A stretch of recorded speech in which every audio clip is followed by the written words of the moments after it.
Okay. Hello, everybody. Hola. Look. Turn the camera around.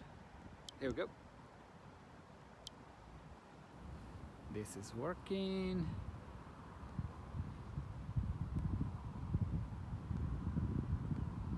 Hola, Linda. Good afternoon or good evening for you. Good morning. Let's see. Okay. Hi, Liz. How are you doing? Hola. Can you hear me right? Because today is very windy and I'm using for the first time a microphone. So, is it okay, the sound? Hi, Gina. Okay, so it's working. Thank you, Lina. Oh, darn, we fell. Okay. I have a little map so we know where we are today. Let me show you. Hola from Louisiana. Hola, Leslie. Let me show you my friends, the ducks. Okay. Where are you, ducklings? Yay. There they are, my friends, the ducks. Sister. What a beautiful day. It is cold, very, very cold. I mean, we are, oh yes, you see, scarf, coat, the whole thing. Mask, and I'm by myself here, so no mask needed. Okay. Good morning. Hi, Maggie. How are you doing? Hi, Lisa. Ciao. ¿Cómo stai? There's a huge truck going by. Get the hell out, truck. Hi, Chris. Ok. Bonjour.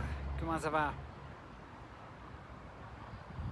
Oh, hi, you, Maggie. I went to high school with her a couple of years ago. That was a long time ago. 1989, probably. Oh, that was a long time ago. Okay. So, hola, Anabel Doramingote. The snow is gone. Yes, Pam.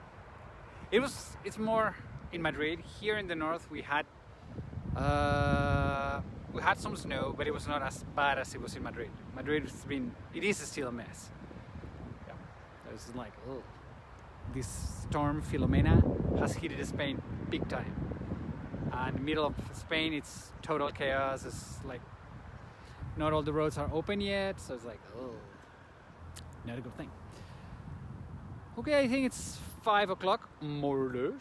So, hello everybody. My name is Francisco, and today we are in Estella, a beautiful little city, well, village. It's no larger than 14,000 people, so it's a very small, but has a lot of history. Here we are by the river Ega, E-G-A, which is an affluent of the Ebro, the largest river we have in Spain. And today we are going to be talking about the Camino de Santiago. And for that, I brought a little map that I want to share with all of you, so we know where the Camino and all of that is. Okay, so let me show you. So this is Spain, okay? Okay, let me see if I can get a better perspective from here. There we go. So this is Spain, this is Portugal, that's France, and Navarra, where we are here, it's the red part. By the way, we still have in Spain the restriction, we cannot go from state to state, so we're locked in this state. And probably the COVID rules are going to be a little stronger because, unfortunately, after Christmas, our COVID numbers are going very, very high. So, what's the deal?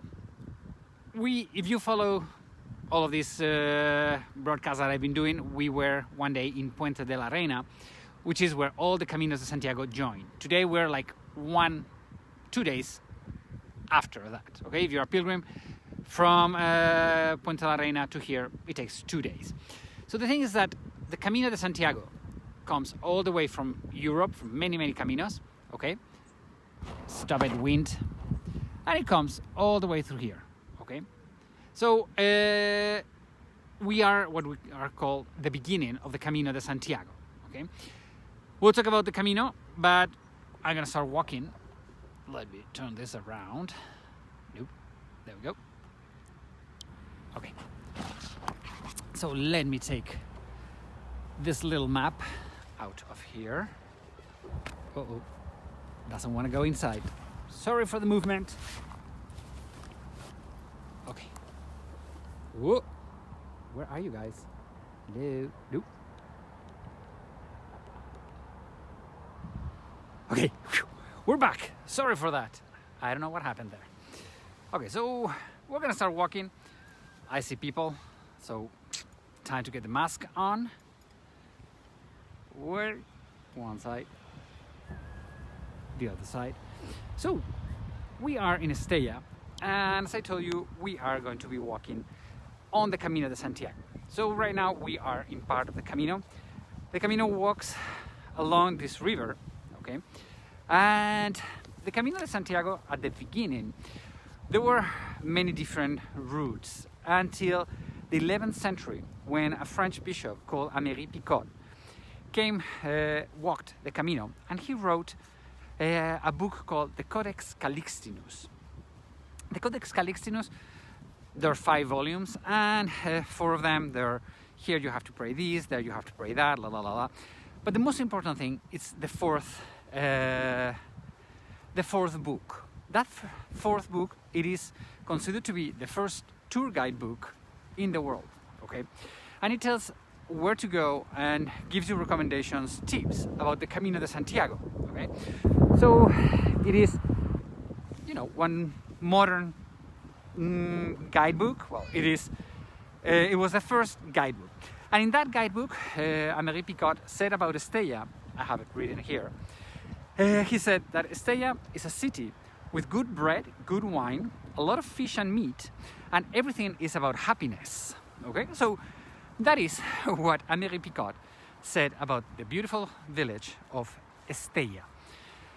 When you're a pilgrim, you enter the city through this start, and you're welcomed by this amazing church, El Santo Sepulcro, the Holy Tomb, okay? So, well, unfortunately, this church stopped running in 1881, and it has never been opened since then, okay? Now they use it as a storage house for religious images, but has nothing, has no cult inside of it, okay, unfortunately. But this door is super, super beautiful. And, okay, on the doorstep to enter, we have here St. James, okay, because we are in the Camino de Santiago, St. James path, okay. And on the other side, we have Saint Martin de Tours, a French bishop, okay. He is the patron saint of this village, okay? But the important thing, it's all the way up there, okay. So let me make a zoom, because really it's incredible. Let me explain you a little bit this door. Okay, this church it was constructed on the 1400s. Okay, it's Gothic style, and this type of doors, they tell us stories, either the life of Jesus Christ or Holy Mary or lives of saints, things like that. This one is telling us about the death of Jesus Christ. Okay, this type of doors normally the story is in chronological order. So we have at the bottom one story, then the second step, the next part of the story, and the third part. Here they have a little mess, okay, because it's not in the correct order. Okay, so at the bottom you see we have that long table, which is the Last Supper. Okay, Jesus Christ, before dying, he got the 12 apostles, and whoops, sorry. Okay, what happened there? I think it's the cold weather. It's playing with my gimbal. It's way too cold. Anyway, so we have the 12 apostles and Jesus Christ. The one that is right in the middle is Jesus Christ, and as you can see, there's one of the apostles there laying on his lap. that is Saint John. He's shaved. Always John is the beloved one. Okay, so he really loved John. And as you can see, you can perfectly see the plates and what is for dinner. Okay, right in front of Jesus Christ, there's a fish. Okay, so they had fish, but although they didn't, they had lamb. Okay, this is a religious issue.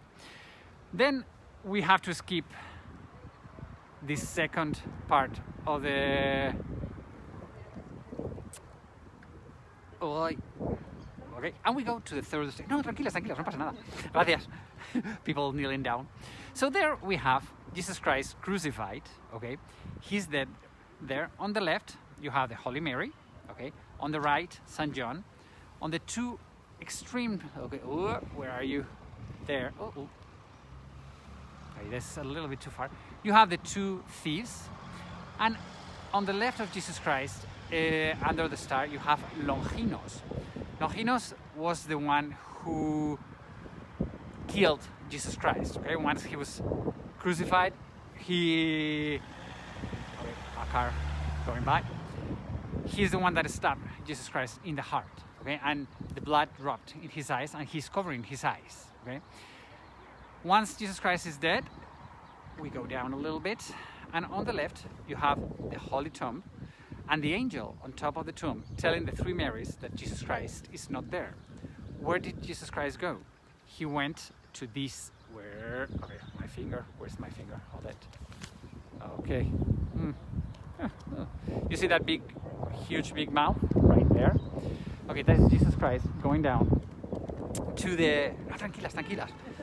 Everybody's kneeling down so they don't bother me. So nice, everybody. So that is Jesus Christ going to the devil and getting the innocent people out of there. Okay, the first ones coming out are Adam and Eve, the innocents. Okay, and then the last image, you see a lady kneeling down, and on the right, that is Jesus Christ. Okay, that is once Jesus Christ has resurrected.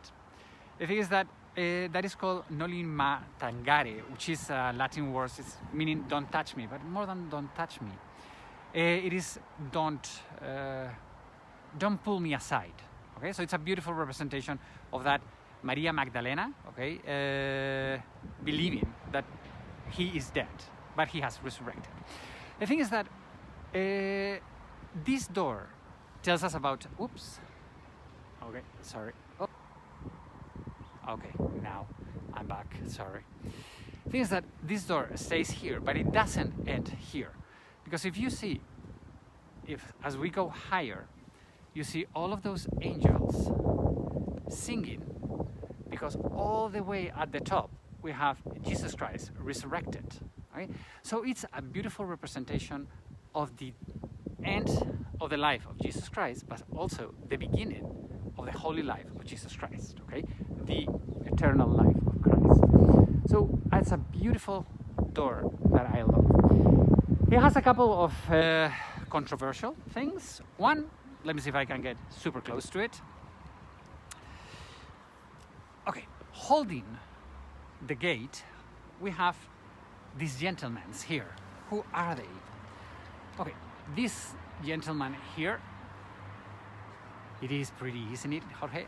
And this other guy here, they represent Judaism. You have to understand that in 1492, when the Catholic kings expelled the Muslims and the Jews, where we are right now was not part of Spain yet. So all of the Jewish population, a lot, well, not all, but a lot of it, came to here. Okay, so they had a lot of power, especially here in Estella. So they represent Judaism. Why Judaism? The reason is because what's the difference between Judaism and Christianism? Barely nothing. I mean, for the Jewish, Jesus Christ is another prophet. For me as a Catholic, he is the prophet. The only thing that Judaism doesn't believe is that Jesus Christ dies and resurrects. And this door is about Jesus Christ dying and resurrecting. Okay, so what they represent here with these two Jewish men holding the death and resurrection of Jesus Christ, it is exactly that. It is telling the Jewish community of Estella, this is the weight of the truth, and you deny this, but it's what it is. Okay, it is the truth, and that's most of these gates and all these things today.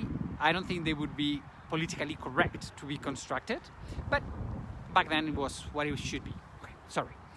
And there's another thing on the gate that I love,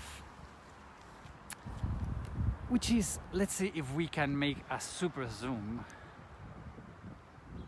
to that tiny little square up there. Can you see those two guys? Who are those two? Those two are the ones who paid for this. And who are they? Well, simple. Where are we? As I have shown you, we are in the beginning, on the entrance to the Camino de Santiago. Okay? The thing is that back then, this is the entrance of the Camino, but this is the exit of the village. I don't know how it's in the United States or in Scotland or in Canada. Here, what tells us what is the entrance to the village and the exit of the village is the river flow. So the river comes from there and leaves that way. Where the water enters the village, it is the entrance to the village. Where the water exits the village, it is the exit of the village. So although this is the entrance for the pilgrims, it is the exit of the village. And who used to stay on the exits of the village? The people who would stain, who would make the water of the river dirty. Who were they? This is a word I'm not quite sure. I looked for it this morning. I think you call it the tanners, T-A-N-N-E-R-S. The tanners, if that's a word, curtidores, we say in Spain, are the people who, when a cow is dead, okay, they take the skin and they clean it so you can make shoes, belts, coats, or anything like that. And for that, you require a lot of water. The river is down there. And after that, the water cannot be drunk. And there was another thing. If you wet the skin of a cow, the smell, it's horrible, okay?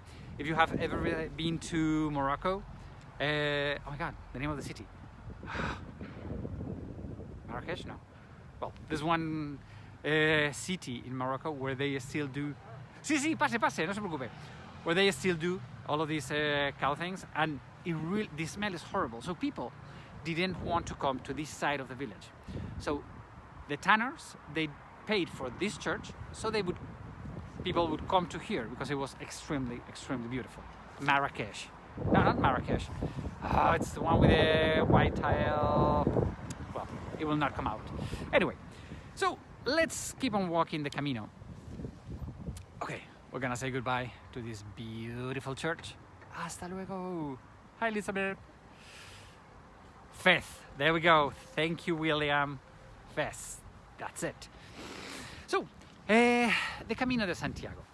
The Camino de Santiago, it's marked with either a yellow arrow with a scallop shell. So, look at here, we are in the Camino. We have in this wall the yellow arrow and the scallop shell as well. Okay? So we are right now in the Camino. Why the scallop shell? The scallop shell tells us, because, okay, when Jesus Christ died, St. James came all the way to here, to Spain, to spread the word of Jesus. He went all the way to the end of the world. Okay, he went to the farthest city on the west of Europe, which is called Finisterre, which means the end of the land. And he stayed there a couple of years, and then he returned to Jerusalem, where he was killed. Really? Hi, Laurie Bell, you've been walking here. You did the Camino. Yay! Let us know, when did you walk the Camino? Long time ago? Anyway, so he went back to Jerusalem and he was killed there.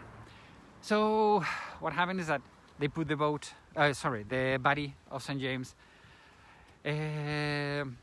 on a boat, and they pushed it on the Mediterranean. And by miracle, the boat landed or arrived all the way to Finisterre, and the body of St. James was all covered with scallop shells. Okay? So that is why the symbol of the Camino de Santiago, the symbol of St. James, is a scallop. Also, we have to understand that the scallop, it is... I walked in June 2019 and 2017. You walked it twice. Wow, I've only walked it once. I want to walk it again. And Liz says that she would like to walk it. Hi, Janet from Colorado. I want to walk it, but I don't have 34, 35 days, okay? More or less, that's how it takes, how long it takes to walk it. Hi, Melissa. So, okay. I'll be back with the Camino de Santiago in a sec, because here we have a funny looking bridge that unfortunately, okay, there's a parking, they're doing some excavations. I'm gonna go up, but I want you to see how steep it is, okay? Okay. Well, by the way, this house here, it used to be the prison of the city of Estella, and it was constructed on the walls, the medieval walls of the city. And here you see all of these holes. It was the defensive part of Estella. Okay, so this bridge here over the river Arga is super steep. In fact, it is an architectural mistake. Why? Because it is so steep. Now, obviously, a car could not make it. It's not that it couldn't make it all the way up to here, but how do you save these, 90 degrees angles to go to the other side? Back then, it was impossible to do it, okay? I mean, look how steep it is. I mean, this is super, super high. So here, imagine you have a donkey and you have a carriage behind you, and the donkey comes up, all the way up to here. And I think that there's a moment that the donkey's front legs will not touch the ground because the weight is too heavy and cannot keep on going. So they had to hire somebody from the village here to pull from the neck down the donkeys, okay? Because it was impossible. Today, in this little bridge, there are more accidents than in any other part of the city of Estella, okay? And last week, when we had all the snow coming in, this was like horrible, how it was all totally frozen, right? There was great images of kids sliding with the slides. It was super fun, but not anymore.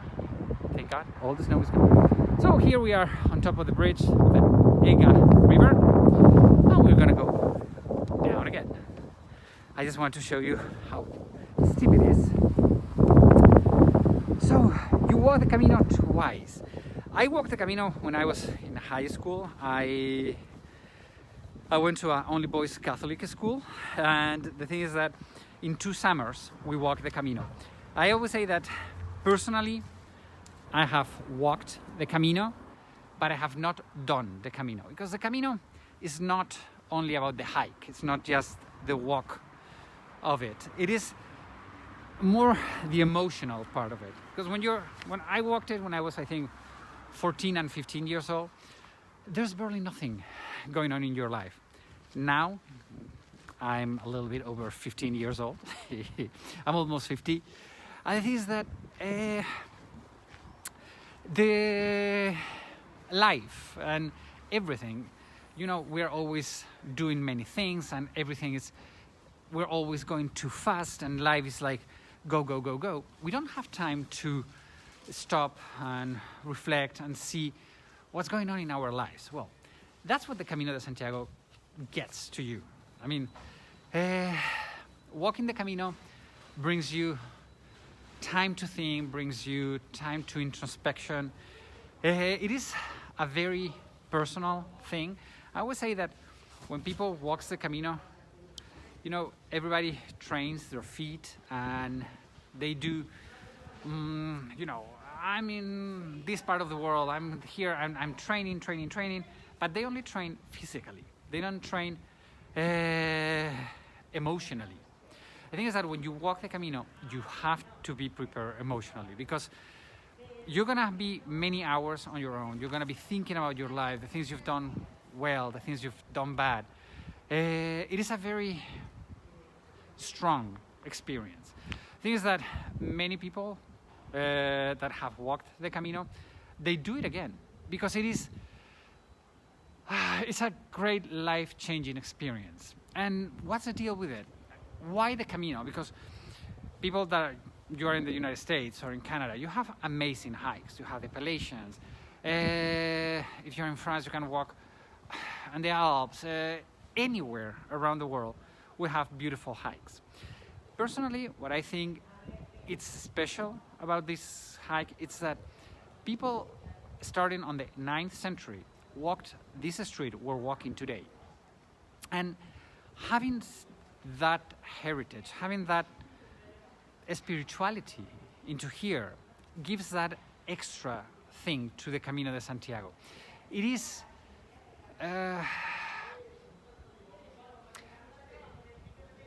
you're not walking alone. There's millions of people that have walked this before you, and that's what the Camino is all about.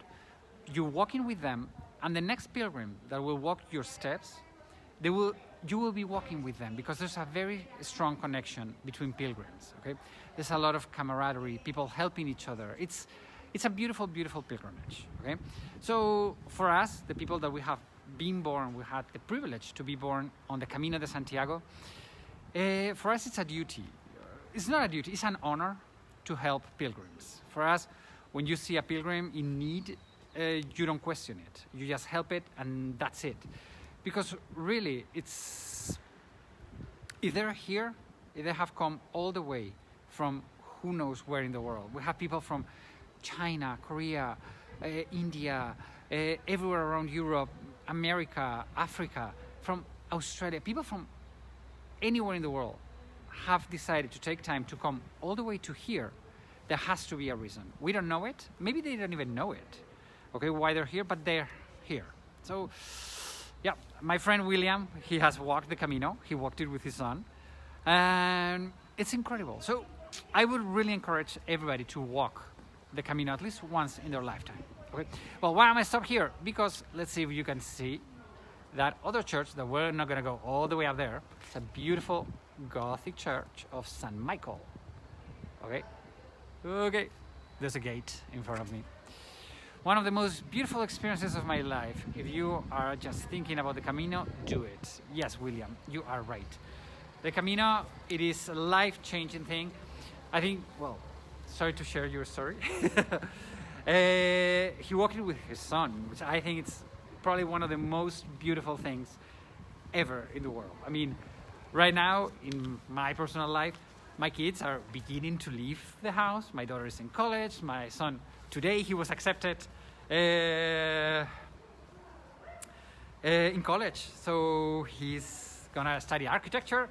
So he's all happy about it. We got the news today. So my kids are beginning to leave the house.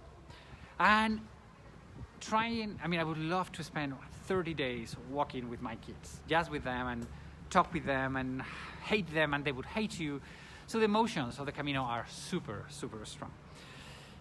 Yeah, I 100% agree. I love, love, love the Camino. What else? I walked it in 2 sections. Laurie, yep, congratulations. More depth. Ah, your son, yay, more depth. Yes, we were super happy because he really wanted to study architecture. So he has applied to 3 colleges, and the first one has just given him the thumbs up.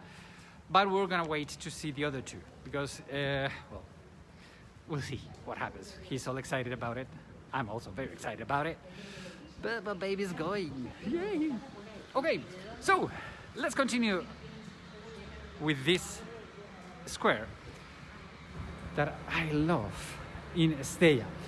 Because here, there's a truck. This truck has been parked here for making this horrible noise for the last hour, something like that. Well, too bad. So here we have Rich Earl, make a plan. Yes, you should walk it. You're fit, Rich, you can walk the Camino. So here we have three very important buildings. On one hand, we have this beautiful palace from the 12th century. It is Romanesque style, or Romanic style. On the 12th century, the Kingdom of Navarra, instead of having the capital in the city of Pamplona, they moved it here, okay? And they constructed this amazing palace. On the bottom part is where all the militaries would stay, okay? On the first, the other way, on the first floor, where you have those arcades, that is the noble part where the royal family would live, and all the way up there, the service would live, okay? And the tower is a little bit more modern, but it's a viewpoint for as a military issue, okay? So that is from the 12th century. Here we have an amazing palace from the 18th century. This is Baroque style. It was constructed, it was meant to be the city hall of Estella, and it was the city hall of Estella for many, many years. And now it is the tourist office of Estella, okay? Look how amazing it is. And the third and the most important building in the city of Estella, it's this amazing church, okay? The Church of San Pedro. This is early Gothic, okay? So we have in one corner three totally different styles of architecture. We have Romanesque, or Romanic, we have Baroque, and we have Gothic. And we're gonna go up to see a little bit of the front. Hola. Three kids here looking at me like funny. ¿Qué tal? ¿No estáis en el cole o qué? ¿Qué hacéis sin mascarilla? ¡Me cago en la leche! Ah, okay. I'm asking that. Why are you not wearing the mask? Oh, we're eating. Cool. Kids. Okay, so this church unfortunately is closed. We cannot come in. But okay, can there be more steps to heaven? It's like, okay, running out of breath here. Just kidding. Okay, I want to share with you this church because the door, it is called San Pedro de la Rua, okay, and okay, please translate what you said to the kids. I asked the kids, how come you're not in school? Well, it's the afternoon. We shouldn't be in school. Why? How come you don't have your mask? We're eating. They were eating peanuts.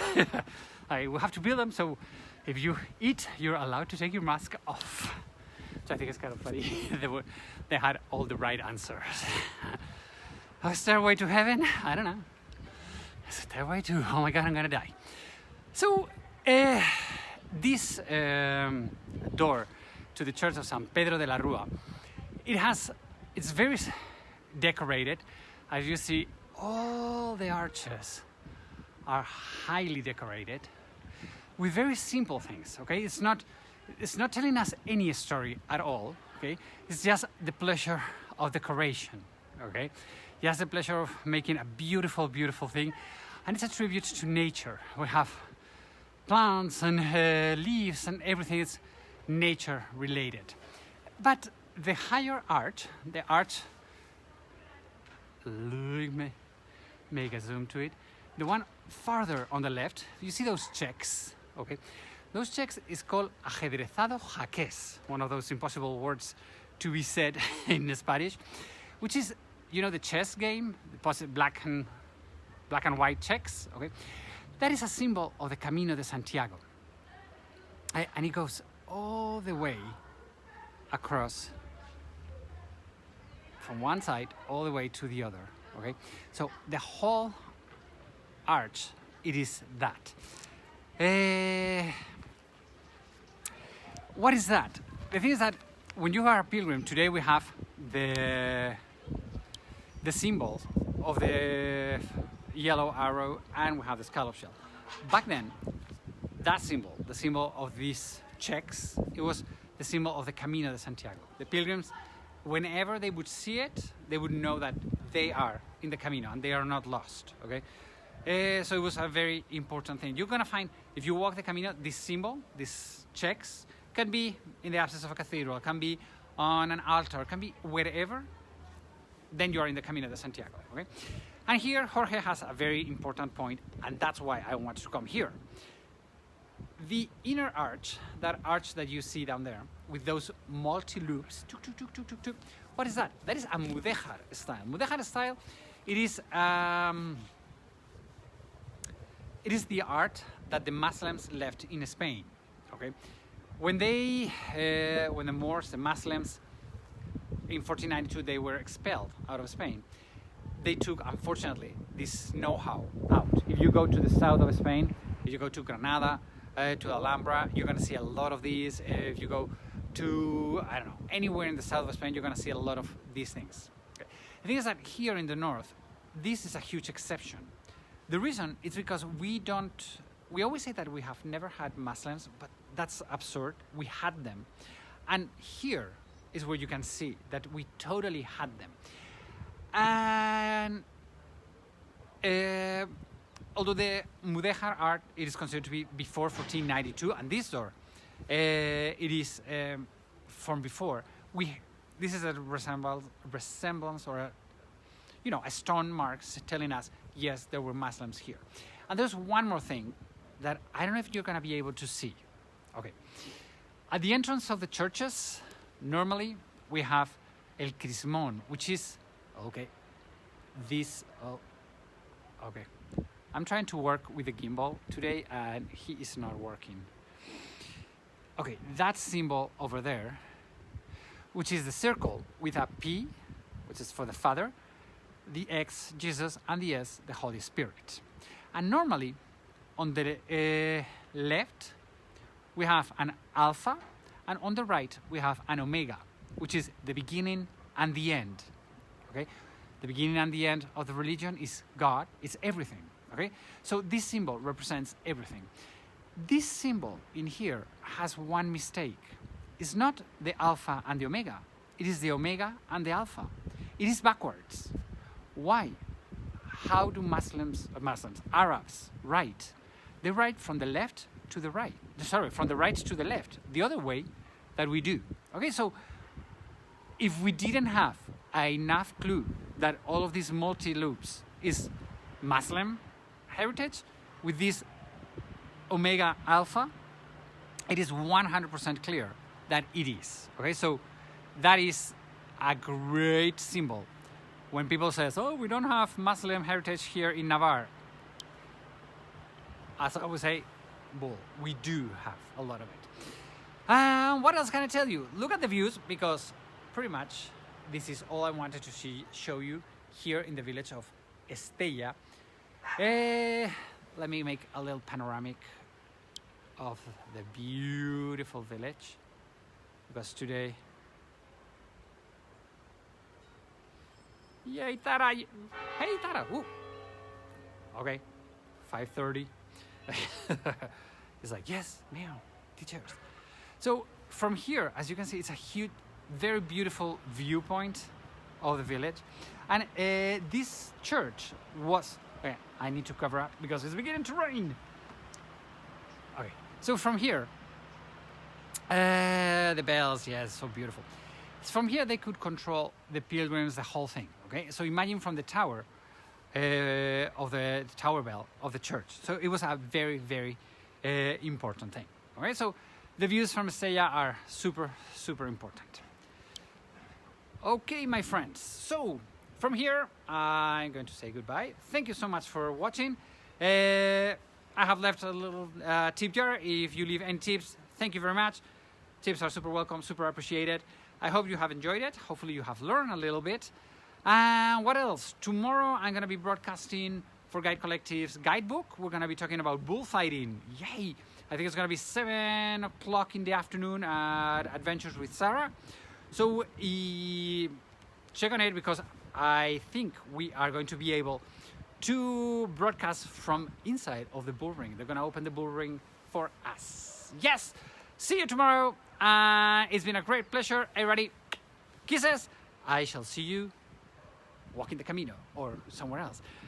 I love that the storm is gone and we can start guiding and we can start doing all of these things. I'm so happy. Goodbye, everybody, my friends. Sorry, Amanda, you came late.